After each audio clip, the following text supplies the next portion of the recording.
Hello there, this is Celisa and Jeff, and before we kick off this episode of the Leading Learning Podcast, we have a small request. If you've listened to the show before and gotten value out of it, or if you're someone listening for the first time and you find this episode valuable, please leave a rating and brief review for the Leading Learning Podcast on Apple Podcasts, formerly known as iTunes, by going to leadinglearning.com/Apple. Reviews play an important role in the long-term success and sustainability of any podcast. Your reviews help us attract new listeners, and they help show sponsors that the show is reaching listeners and having an impact. We understand all too well how busy you are, so please know that we really appreciate each and every review we receive. We'd be truly grateful if you would take just a moment to contribute a review today. Now, on with the show. If you're a leader or an aspiring leader in the business of lifelong learning, you're in the right place. I'm Celisa Steele. And I'm Jeff Cobb, and this is the Leading Learning Podcast.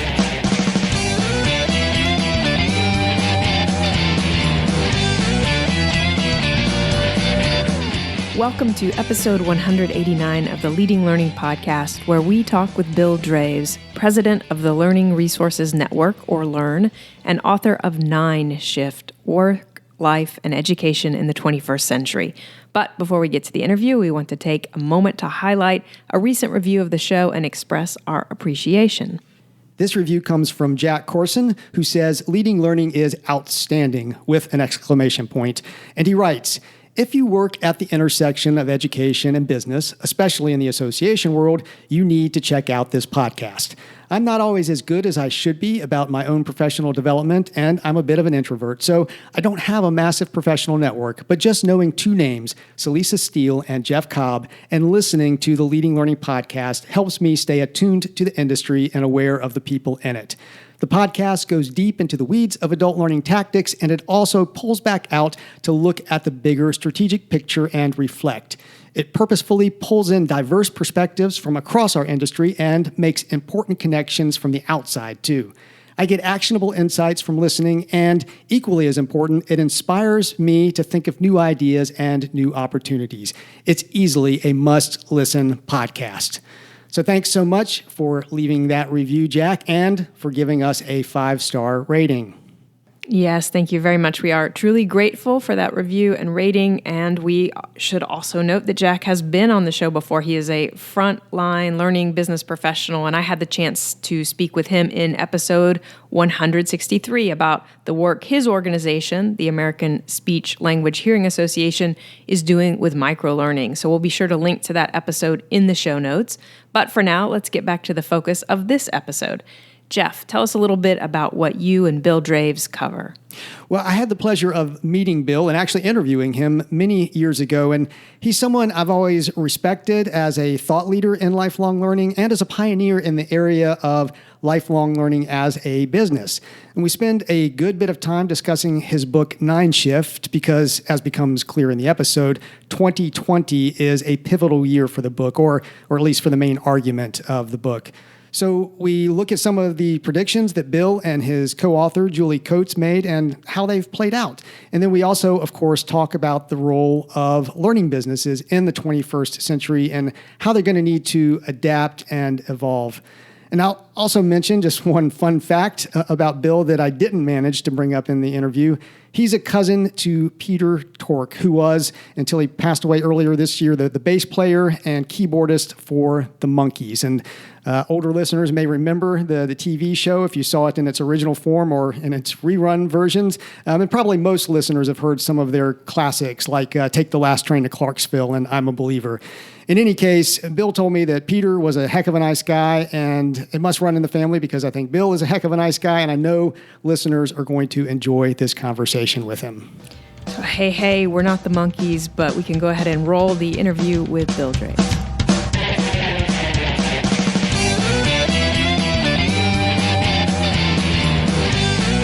Hello and welcome to the Leading Learning Podcast. I'm Jeff Cobb, and today I am very happy to be joined by Bill Draves.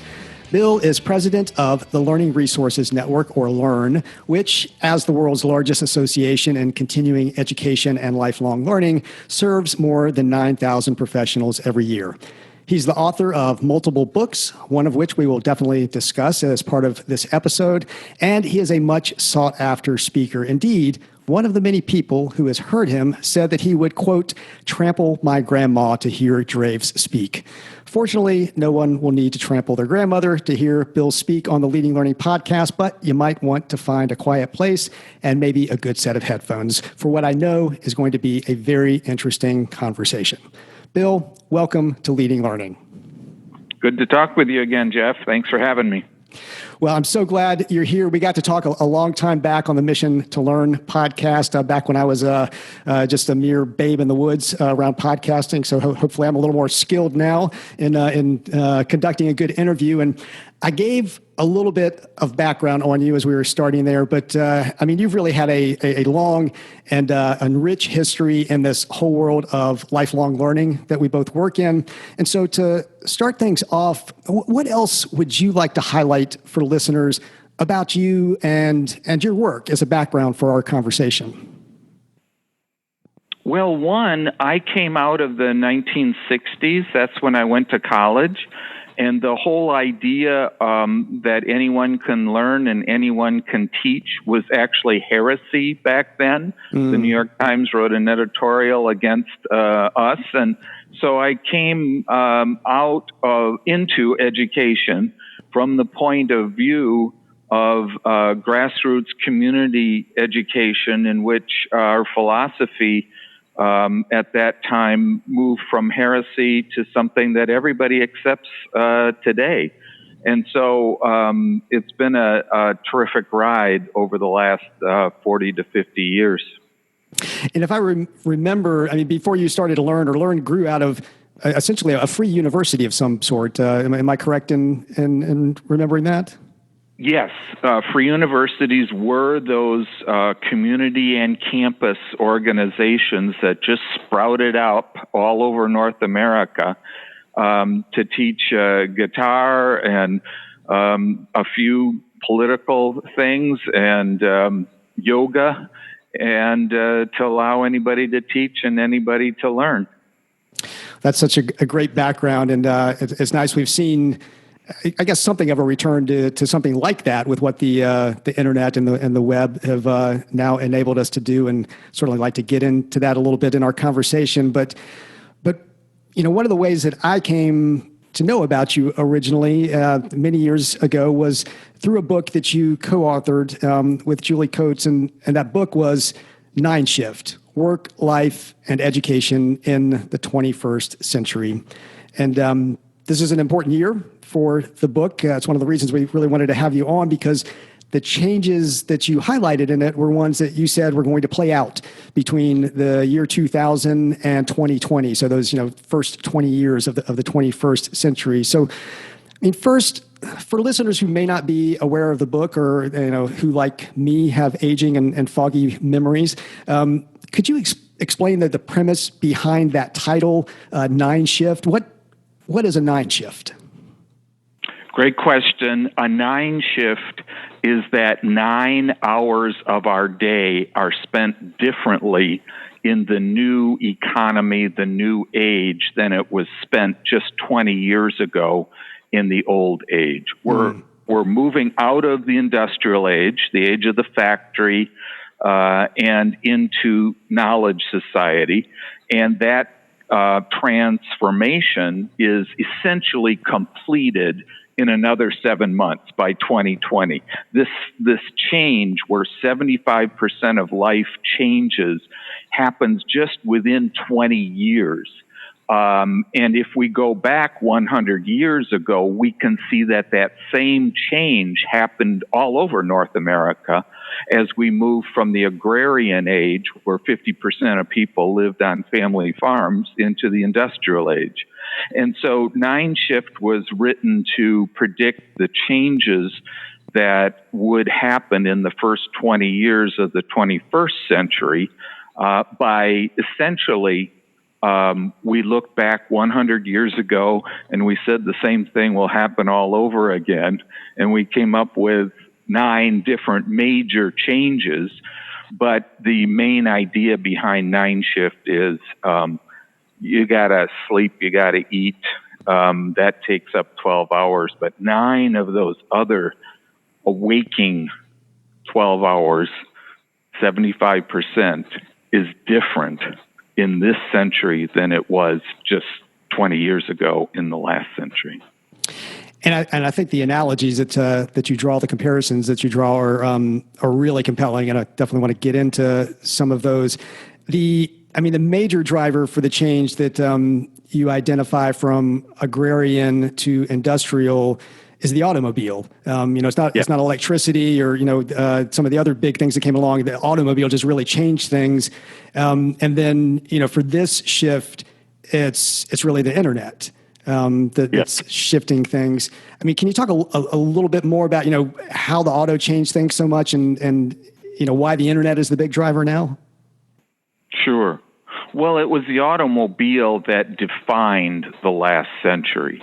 It was, 1, transportation. 2, it was where people lived. That is, you moved to the suburbs. And then 3, it was the factory. The mass production of the automobile then spread to every other tangible good.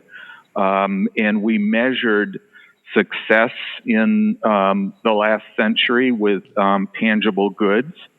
And it changed all of life, even sports and our leisure time. And so the internet, and then technically the World Wide Web, which was invented between 1989 and 1992 by Tim Berners-Lee, has done the same. It is the technology that changes life in this century. And so when you have a technology that is so huge that it changes how people work, then you see the same dominoes falling. Jobs get changed, life and the family reorients itself around work, and then even leisure reorients itself around the technology for the new age. And as you have noted, you do identify not just the concept of 9 shift, but also 9 key shifts that are happening that you elaborate on in the book. And we're not going to have time to discuss each of those in detail during this episode, but I do want to list them out because I think many listeners will just get them intuitively by hearing them, and then I'm hoping maybe we can focus in on a few of them. So the shifts are 1, people work from home; 2, intranets replace offices; 3, networks replace the pyramid; 4, trains replace cars; 5, communities become dense; 6, new societal infrastructures evolve; 7, this one's kind of provocative, cheating becomes collaboration; 8, half of all learning is online; and 9, education becomes web-based. And these are the 9 shifts that are due to occur between 2000 and 2020. And again, we'll list those out in the show notes, and of course encourage people to get the book in the first place if they haven't, to read all about these. But I know in the past, and I believe this was in a TED Talk that you gave, I've heard you refer to 3 of those as kind of the big 3, and those were people work from home, trains replace cars, and communities become dense. Now, are those still your big 3 at this point? Yes. The people work from home, and we now define home as wherever you want to be and where you can work best, is clearly the silent revolution that is driving the others. And so workplaces become more dispersed. That's why we have e-learning and online learning. Working from home, people are 25% more productive than people who work in a centralized office. So that is clearly what is driving the workplace. Now, trains replacing cars may still be maybe the most controversial one out there. We maintain all 9 shifts have occurred. Right. We're now talking about history in the past. now, but trains clearly. Just in the last 2 months, you can see over in Europe that they want to ban short-haul flights because trains are so good for the environment. You can work on a train. You can't work while you're driving. That's the principal reason why trains are replacing cars. But then combine that with the environment and the safety factors, the speed factor, and the fact that people are moving by the millions into dense communities. First in major cities, we're seeing that now, but we will soon see that into medium-sized towns with a train station. I was at Chatham outside of Toronto, between Windsor and Toronto, and they're on the line for the train between Toronto and Windsor. So they are in line to also see that kind of growth. Well, and the trains replace cars one is one that I have to say is kind of dear to my own heart. And I feel like it's primarily the United States that's the culprit in not making the kind of progress in that it should. I know I've been fortunate to be able to travel quite a bit in Europe, and I know when we go to Europe with the family, we were in England last year, and we planned most of it around train, because you can take trains just about everywhere, and same on the continent, and same in so many other countries. And then I know here in the Triangle area, Raleigh, Durham, Chapel Hill of North Carolina, where I live, they've been talking about a light rail line for more than a decade now, which would just be miraculous for this area because the congestion's getting so bad. It would connect things together, and there just doesn't seem to be the political will to make it happen. But it has to be an inevitability. It's not going to happen by 2020, unfortunately, but hopefully it's going to happen in my lifetime. Yes, and Canada and the United States are the last countries in the advanced world to have high-speed trains. And that's another thing that happens when you move into a new age. You have to start all over, and so some nations, some cities, some states go into decline, and others rise. But clearly, 100 years ago, there were still people who fought automobiles and cars. In 1926, there was a song about how great the horse and buggy was. And Henry Ford fought to ban that song because he was still threatened by the horse and buggy in 1926. And of course, my wife grew up walking behind her grandfather's mule in the early 1950s. So, things do take a while, and change doesn't happen everywhere at the same time, but we clearly have the blueprint now. We know it's going to happen. Light rail will come to the Triangle area and everywhere else. Well, and it's funny, just as we were talking, to flip back to that first of the big three around people working from home. I've been thinking about a lot of trends and rereading your book, and things like Uber and self-driving cars coming along, and how that is possibly impacting the trains replace cars component of things. But then the people work from home, and we've had such a freelance revolution. Partly by choice, sometimes not so much by choice, over the course of the last several years. That a huge percentage of the population now has no office to go to. I mean, they basically, they're going to be working from home, or they're going to be working at Starbucks. They're going to be working independently as freelancers. And there are good sides and bad sides to that, but it doesn't seem to be something that's going to go away anytime soon. So it just seems to be in line with that first big shift, the people work from home that you identified. Yeah, the gig economy is part of that. But the heart and guts of the new economy is the knowledge worker. And the knowledge worker has a college degree or the equivalent, and then deals with intangibles, almost always working online. And this is the work sector that's most important. In the last century, it was factory workers, because factory workers brought in 4 jobs per factory worker. In this century, we don't have factory workers, and we won't. And so the knowledge worker creates 4 additional jobs. I was sitting on an airplane next to a guy. I said, "What do you do?" He says, "I move grain on freight trains." And I said, "Great. When have you been last on a freight train?" He said, "Oh, years ago." And he's never seen a grain elevator, but he logs on and tells everybody else what grain goes in what car on what train, and everybody else's job is dependent on this guy. That's a knowledge worker. Yeah, interesting. And there's millions of them in every occupation, and that's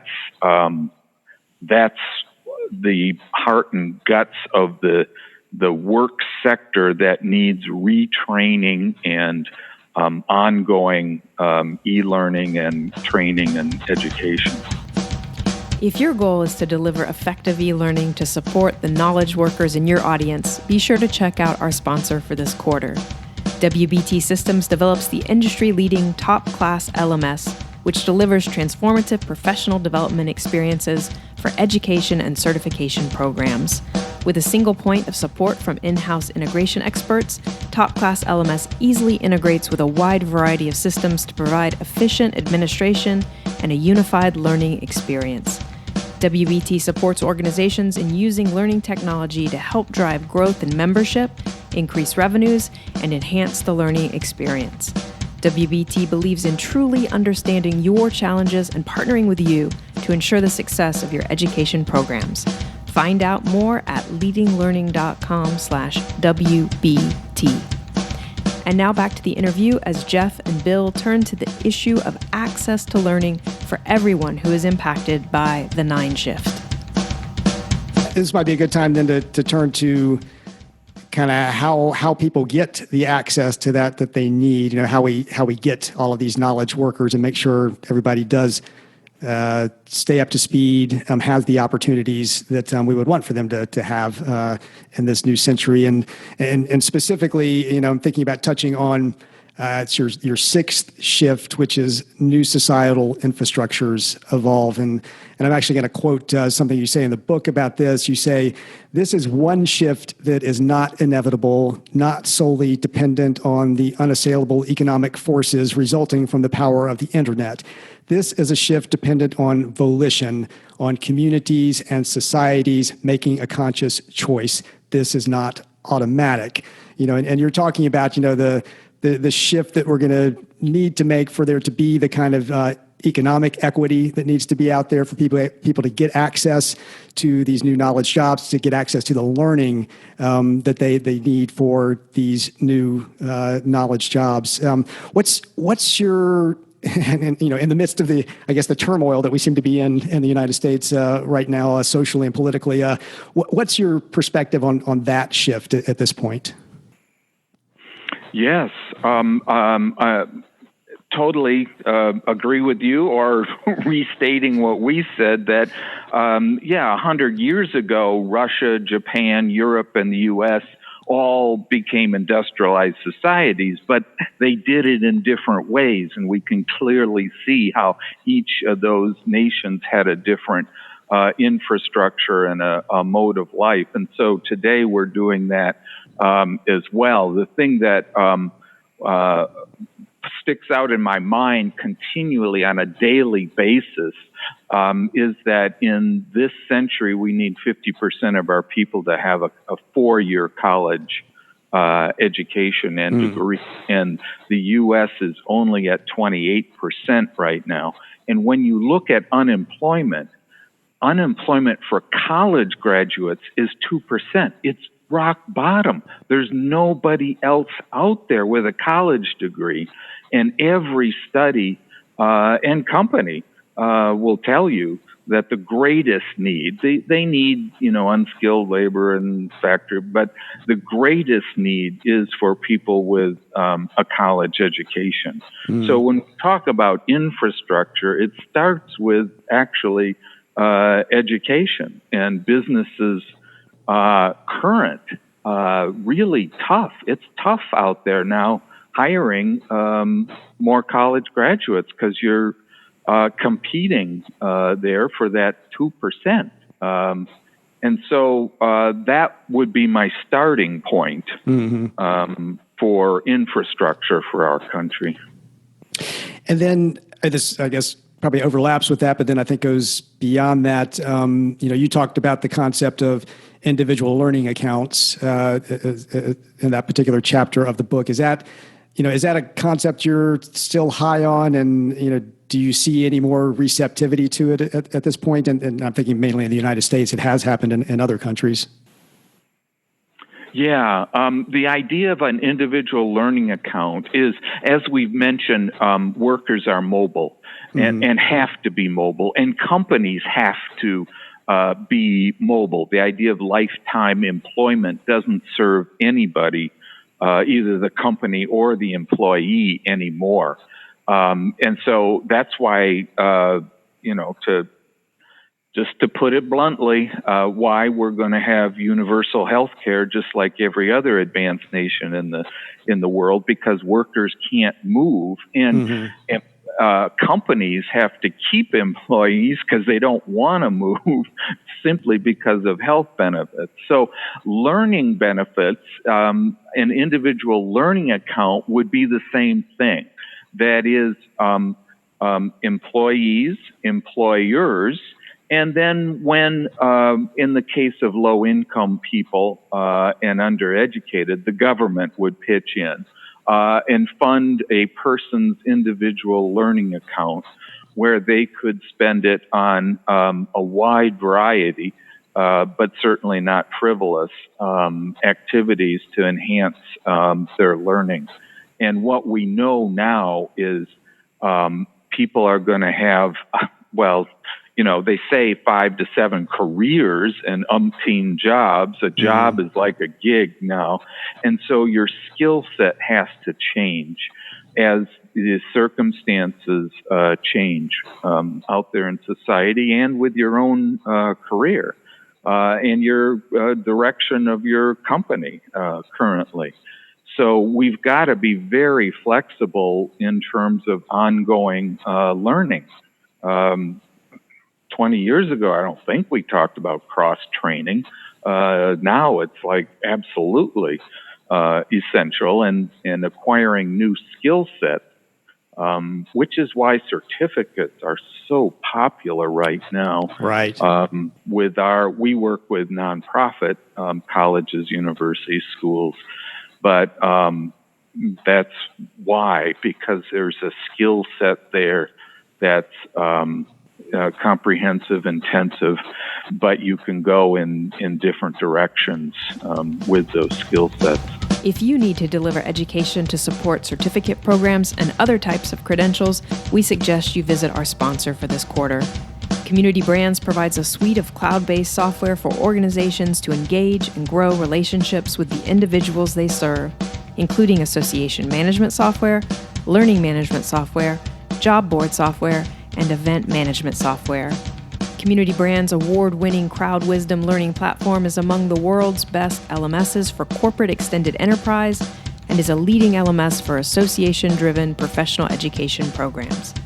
Award-winning Freestone, Community Brands' live event learning platform, is a leading platform for live learning event capture, webinars, webcasts, and on-demand streaming.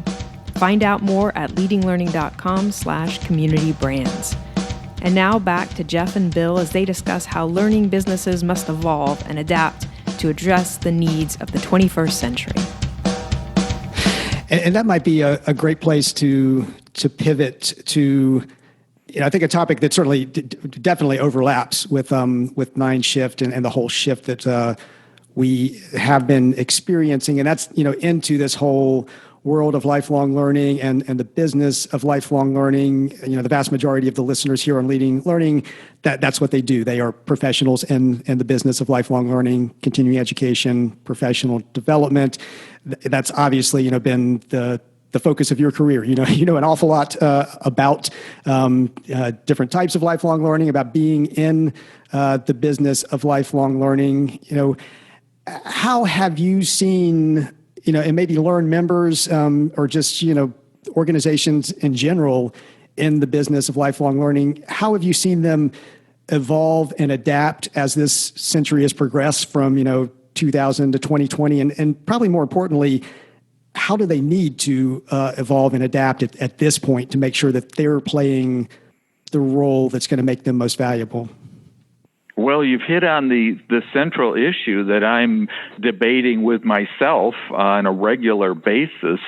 Can organizations evolve and adapt, or is there going to be some cataclysmic change that's going to devastate modes of learning and maybe even organizations? So I started 2000 right up until 2015 thinking that education would go through the transformation between 2000 and 2020, just like society.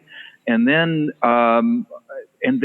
around 2015, looking back, when John Dewey wrote his classic work in 1916, and we went on a tear, changing education, which really went on in the 20s. That's when it really happened. Interesting. And by 1930, then we had an education system for this last century.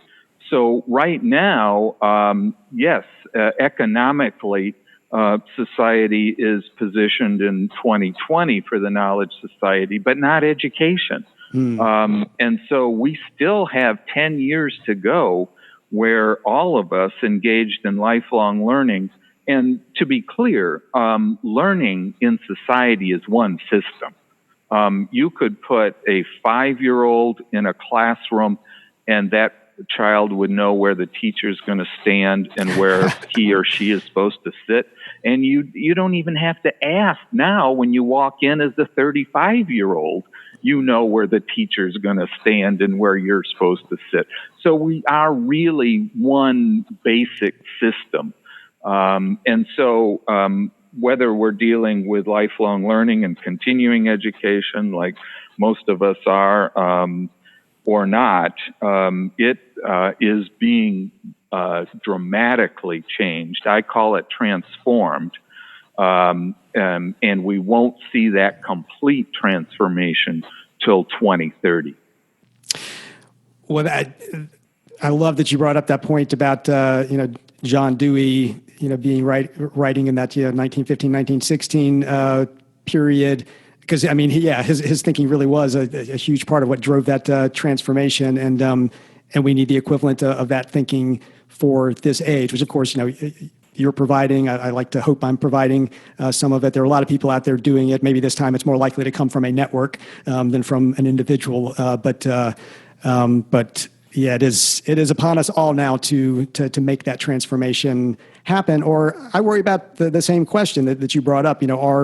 How many of the traditional institutions, organizations, providers of that system that you just so aptly described are not going to make it because they haven't really figured out what's necessary as we move into the new economy. So interesting times ahead to see how it all pans out. And my understanding is that we're coming up on 2020. So reaching the end of that window on 9 shift. My understanding is you have plans to commemorate that in some way. Is that the case? Yes, we're going to do a grand finale in November, celebrating the transition from one age into another. And 9 shift will. The story is told, and all of those 9 shifts have happened. So there's still future, and I think we still have 10 years to go on how education changes. But basically, 9 shift is going to have a big send-off, and we hope to have it online, streamed live from San Diego, and we'll complete the story. Well, that would certainly be appropriate for an organization that where you exist virtually. You use a virtual office, basically, and obviously are also very involved in online education. So having virtual access to the grand finale is completely appropriate. Before we wrap up, this has been a fantastic conversation. So glad that we were able to get you on. I'm particularly interested to ask you this question. It's something we ask of all people who come on the show, but because you are somebody who's so deeply involved in lifelong learning, interested to hear your response. And the question is, what's one of the most powerful learning experiences that you personally have been involved in as an adult since finishing your formal education? Yeah, it would have to be sitting at the feet of the masters. And that would be people in a variety of different fields. I mean, I did get the chance to sit at the feet of Malcolm Knowles, the greatest adult educator of the last century, but right. Also people who grew up in the 1920s.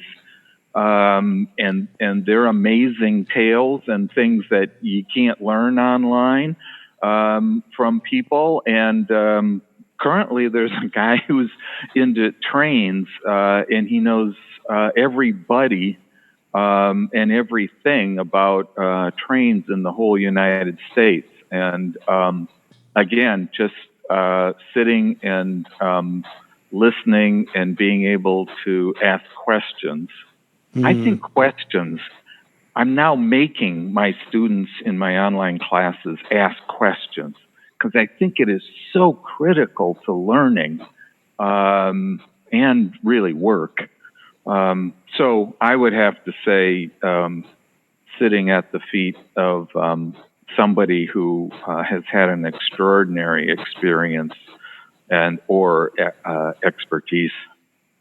Yeah, I love that answer, and we should all be looking for those people and making them a part of our lives. And I love that point about questions too. I'll say one of the things that I've come to deeply appreciate about hosting a podcast and interviewing people is, if you're going to do it well, you have to put a lot of thought into what are good questions to ask. And I've got miles to go to get great at it, but that is a learning experience, and it means that I learn a lot from these podcast interviews. So, speaking of which, thanks so much. Well, thank you, and we're truly grateful to have had you on. I'm realizing now we should have had you on much earlier, and we'll have to have you on again at some point before too long. But thanks so much for taking the time today for this episode. If listeners want to learn more about you and your work, or even connect with you, where should they go? Our website is learn.org, LERN, no A in learn, .org. Me personally, WilliamDraves.com. Well, great. And I do encourage listeners to check out the LERN website, check out Bill's website. Definitely go get 9 Shift and read it or reread it if you have not already. We'll put all of these links into the show notes, as we always do, for you to check out there. But in the meantime, Bill, thanks so much for being a guest on Leading Learning. My pleasure. Thanks, Jeff. That wraps up our interview with Bill Draves. For show notes, go to leadinglearning.com/episode 189. And when you check out the show notes, you'll also see various options for subscribing to the podcast. If you're getting value out of what you hear, we'd be truly grateful if you would subscribe, as it helps us get some data on the impact of what we're doing. We'd also be grateful if you would take just a minute and give us a rating on Apple Podcasts, formerly known as iTunes. To do that, you can go to leadinglearning.com/Apple. That will put you in the right place. Jeff and I personally appreciate your rating and review, but even more importantly, those reviews and ratings play a really big role in helping the podcast show up when people search for content on leading a learning business. And another thing that plays a big role is our sponsors. So we would be grateful if you would check them out. Find out more about WBT Systems at leadinglearning.com/WBT, and find out what Community Brands has to offer at leadinglearning.com/communitybrands. Finally, please tell others about the podcast. You can send out a tweet by going to leadinglearning.com/share. You can also find us on Facebook at facebook.com/leadinglifelonglearning. You can like us and share us with others on Facebook. However you do it, please spread the word about Leading Learning. Thanks again, and we'll see you next time on the Leading Learning Podcast.